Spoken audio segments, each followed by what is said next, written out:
Hey les bambins, j'espère que vous allez bien, en tout cas moi ça va nickel. On se retrouve aujourd'hui pour de nouvelles vidéos sur la Ligue 1, la 19e journée. 9 matchs analysés ensemble qui sont les suivants: Lyon contre Rennes, Nice, Metz et Marseille contre Monaco, la première grosse affiche de cette journée, Montpellier contre Lille, Lorient, Le Havre, Clermont contre Strasbourg, Reims contre Nantes, Toulouse, Lens et enfin Paris contre Brest, le premier contre le troisième, donc vraiment une très grosse affiche en perspective le dimanche soir. N'hésitez pas à venir nous rejoindre sur le site VIP, les réseaux sociaux, tout est à l'écran et en description. N'oubliez pas surtout pas de mettre vos pronostics, vos critiques positives ou négatives et également le petit pouce qui va bien pour faire monter la vidéo le plus haut possible. Et rejoignez la communauté qui est au-delà des 16 100. Merci encore, ça monte, ça monte, ça monte et merci, merci, merci. On jette un coup d'œil sur le classement où le Paris Saint-Germain est en tête avec 43 points, désormais 8 points d'avance sur le second Nice, 3e Brest avec 34, 4e Monaco avec 33, 5e Lille avec 31 et 6e Reims avec 29. En fin de classement, deux équipes sont relégables: Clermont 17e avec 14 points et 18e Lorient avec 12 et un seul barragiste, le 16e c'est Lyon avec 16 unités. Et on commence avec Lyon contre Rennes, deux équipes qui ont été très malades il y a peu de temps avec de nombreux changements d'entraîneur du côté de Lyon et un autre également du côté de Rennes. Le club rhodanien avait au départ Laurent Blanc, puis a eu Fabio Grosso et finalement ils ont récupéré un entraîneur du cru, Pierre Sage, qui fait partie de la maison lyonnaise. Et ça va beaucoup mieux sur les 5 derniers matchs, toutes compétitions confondues. Une double qualification en Coupe de France. Ils ont battu Pontarlier et Bergerac. Et en championnat, après avoir battu Monaco et Nantes sans prendre de but, ils se sont malheureusement inclinés au Havre. Mais cela va quand même beaucoup mieux depuis la défaite à Marseille, où il y avait eu vraiment beaucoup de choses à dire. Ils se sont donc réveillés. Rappelons qu'ils avaient réussi à battre Rennes juste avant les Marseillais et avaient battu Toulouse, Monaco et Nantes dans la foulée donc de cette défaite au Vélodrome. Et ils vont jouer contre des Rennais qui, de leur côté, ont également redressé la barre sur les 4 derniers matchs de compétition officielle. C'est 3 victoires et un match nul, même si le match nul s'est transformé en victoire avec la victoire au pénalty contre Marseille.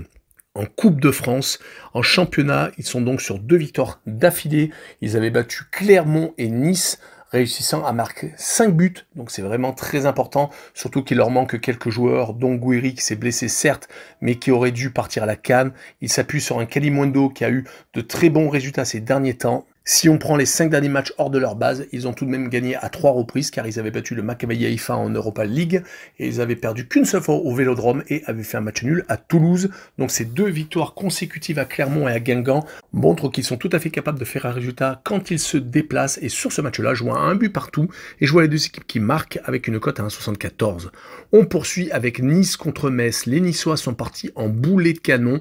Certes, le jeu n'était pas obligatoirement extraordinaire à voir, mais ils avaient réussi à être très très solides en défense, ne prenant quasiment pas de but. Le point de départ d'une très belle série avait été cette victoire au Parc des Princes. Ils avaient réussi à s'imposer contre Monaco, contre Marseille, dernièrement contre Lens. Ils viennent de se qualifier en Coupe de France gagnant à Bordeaux. Et ils sont un petit peu moins bien par contre à l'extérieur, où ils viennent d'enchaîner en Ligue 1 3 défaites consécutives à Nantes, au Havre et à Rennes. Les 3 premières défaites d'ailleurs en championnat. Ils vont jouer contre une équipe de Metz qui est 15e, qui a le même nombre de points que le barragiste et qui est dans une très mauvaise série. Leur dernier succès remonte à un déplacement à Lorient qui est dernier du classement. C'était en fin novembre 2023. Depuis, toute compétition confondue, c'est 5 défaites et un match nul, mais qui s'est transformé en défaite contre Clermont en Coupe de France. Ils sont d'ailleurs éliminés de cette compétition et en championnat de Ligue 1, il reste sur 5 défaites consécutives. C'est assez compliqué, surtout que juste avant, ils avaient enchaîné 4 matchs sans revers. Ils avaient réussi à s'imposer contre Nantes et contre Lorient, mais c'est de l'histoire ancienne. Malheureusement, le calendrier a été assez varié avec des gros bras comme Lille, comme le Paris Saint-Germain ou Brest et des défaites contre Montpellier et contre Toulouse, des équipes qui sont juste au-dessus d'eux. Sur cette rencontre, je verrai une victoire de Nice 2-0, je verrai le moins de 2,5 buts sur le match et une cote à 1,73.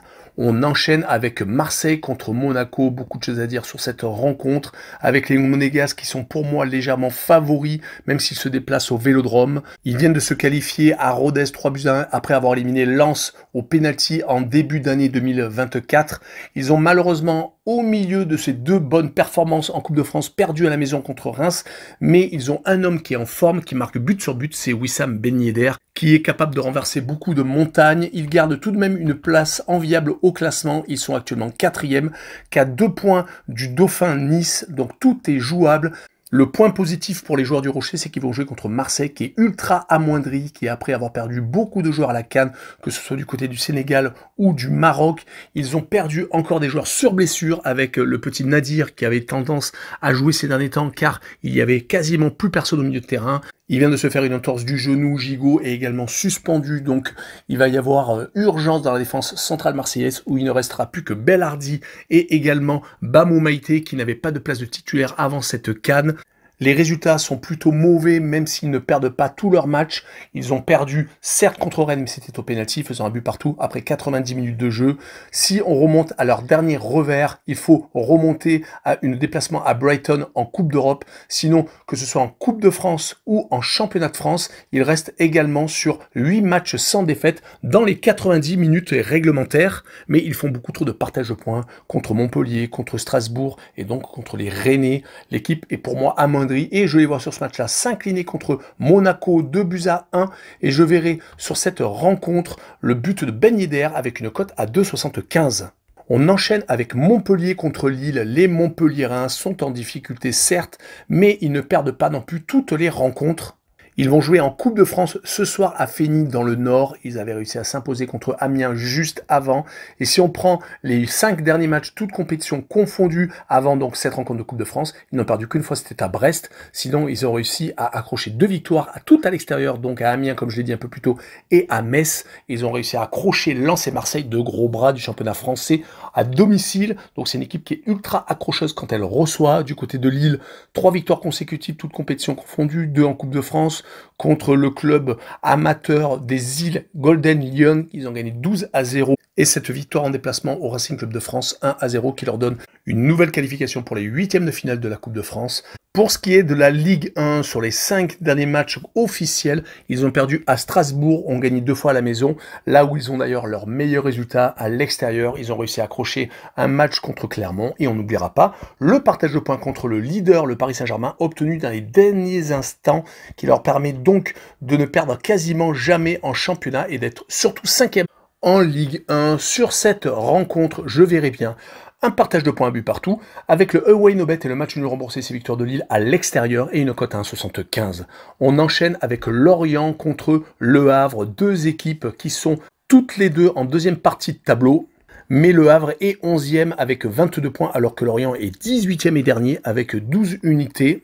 Il y a certes que 6 points d'écart entre les deux équipes, mais dans le niveau des résultats, ce n'est pas la même chose. Les Havrais restent sur 4 victoires et une défaite sur les 5 derniers matchs, toutes compétitions confondues. Ils viennent de se qualifier en Coupe de France avec une victoire à Châteauroux. Ils avaient éliminé Caen juste avant dans le derby normand. En Ligue 1, ils viennent de battre Lyon 3-1. Ils restent donc sur 2 victoires consécutives à la maison contre Nice et contre Lyon. Très belle performance. Par contre, à l'extérieur, c'est un peu plus compliqué. Des défaites à Strasbourg, à Reims. Ils avaient également perdu contre le leader, le Paris Saint-Germain, le 3 décembre. Ce déplacement chez le dernier va peut-être donner une autre tournure à leur deuxième partie de saison. Du côté de Lorient, par contre, on enchaîne les défaites. Pour retrouver un résultat positif, il fallait voir le déplacement à Toulouse où ils avaient fait match nul le 3 décembre. Depuis, c'est donc 5 défaites consécutives, dont une en Coupe de France où ils ont été éliminés par Sochaux, une équipe de nationale. En Ligue 1, ils viennent de se faire étriller par Brest, par Lille, par Marseille. Et également, ont perdu 2-1 à la maison contre Strasbourg. Donc sur ce match-là, mon pronostic sera un match nul, un but partout, également avec le home no bet et le match nul remboursé, ces victoires de Lorient à la maison, une cote à 2,06. Et on enchaîne avec Clermont contre Strasbourg, deux équipes qui n'ont pas du tout la même dynamique, c'est le cas de le dire. Clermont est avant-dernier alors que Strasbourg est actuellement 9e et très bien placé pour espérer peut-être avoir une place en Coupe d'Europe la saison prochaine. Ils ne sont qu'à 5 points de Reims qui est 6e.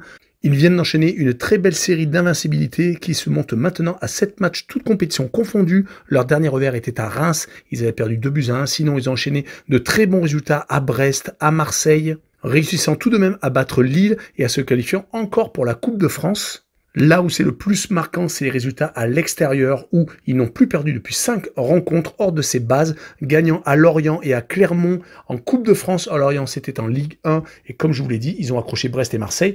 Ils n'ont pas perdu grand monde pendant la CAN, ne perdant que Motiba, le Sud-Africain, Et il s'appuie sur l'expérience de Gamero et plein de jeunes, plein de promesses. Par contre, du côté de l'avant-dernier, ils viennent de stopper l'hémorragie avec cette victoire en Loire-Atlantique.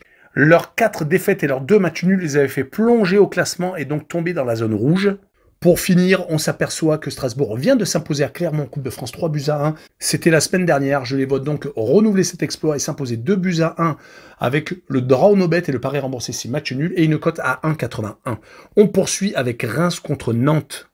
Les Rémois sont très bien placés au classement, ils sont actuellement 6e, mais malheureusement, une élimination en Coupe de France contre un club de national au pénalty qui ne faisait pas suite à un exploit, une victoire à Monaco, 3-1. Il souffle le chaud et le froid, c'est assez incompréhensible, mais Reims, lors des 5 derniers matchs de Ligue 1, c'est tout de même assez intéressant, 3 victoires et seulement 2 défaites, mais c'était à Nice et à Lens, là où beaucoup d'équipes se sont inclinées. Ils vont essayer de continuer à remporter des succès contre les Nantais qui sont mal en point, qui ne sont pas encore relégables ni barragistes, mais ils ne sont qu'à 2 points de Lyon. Ils sont actuellement 13e. Et sur les 5 derniers matchs, toutes compétitions confondues, c'est une seule victoire, c'était à Pau en Coupe de France. Ils viennent de se faire sortir à la maison par Laval, une des très bonnes équipes de Ligue 2, mais en Ligue 1, c'est plutôt catastrophique ces derniers temps, car ils viennent de perdre leurs 4 derniers matchs, même si, à part Clermont, où, comme je vous l'ai dit plus tôt, ils viennent de s'incliner à la maison, ils avaient perdu contre Lyon, Brest et Paris, des équipes qui sont en pleine forme actuellement. Sur ce match-là, je vois Reims s'imposer 2-0 et je verrai les Rémois marquer le plus de 1,5 but sur le match, avec une cote à 1,86.